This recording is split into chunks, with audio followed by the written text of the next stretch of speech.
Сегодня второй день форума конкурса «Учитель будущего поколения России». Сейчас в концертном зале Акмолинского университета проходит панельная дискуссия с экспертами форума. Опытные педагоги делятся с участниками конкурса своими знаниями, навыками, рассказывают о педагогических ситуациях и об успехе в образовании. И это очень интересный путь, к которому, наверное, никогда нельзя быть готовым полностью. Ты все равно каждый раз что-то новое открываешь, пробуешь по-новому. Какие аспекты в подготовке молодых специалистов выпускает система высшего педагогического образования? Какие условия может и должна предложить общеобразовательная школа молодому специалисту, чтобы он остался работать? Как определяется успешная личность? Эти и другие вопросы обсуждали эксперты панельной дискуссии. Участники форума конкурса, в свою очередь, рассказывали опытным учителям о проблемах, перед которыми им приходится сталкиваться в педагогической практике. И вот здесь собирая студентов из самых разных областей, мы производим такую диффузию идей, и как говорят, если у меня есть идея, и у тебя есть идея, когда мы обсудим, у нас у каждого будет по 2 идеи. Вот здесь у каждого будет минимум по 30 идей.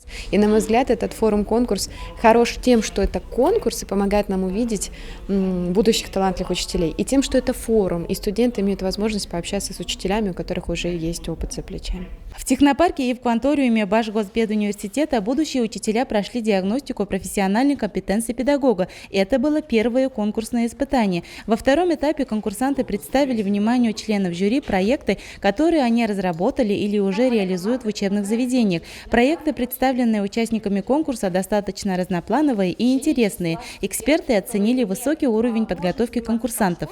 Испытания весьма интересные, то, что и нужные, полезные, я считаю, то, что тестирование позволяет увидеть в себе какие-то недочеты, недостатки, где какой материал ты не знаешь, где какой надо потянуть, где какой надо подучить.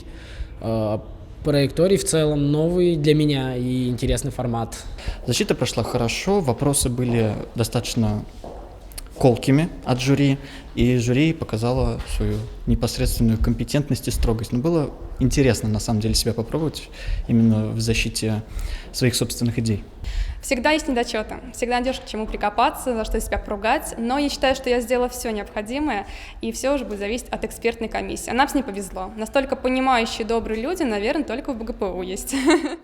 После конкурсных испытаний участники собрались в концертном зале, чтобы послушать визионерскую лекцию заслуженного учителя России Михаила Няньковского о работе над ошибками на примере произведений русских поэтов и писателей. Заместитель начальника управления взаимодействия с педагогическими вузами Академии Минпросвещения России Анна Карпухина представила участникам конкурс молодежных работ «Педагоги России. Судьбы и идеи» и пригласила принять в нем участие и стать экспертом в области педагогики. Мастер-класс длиной 45 лет провела учитель французского языка города Рязань, народный учитель России Екатерина Филиппова.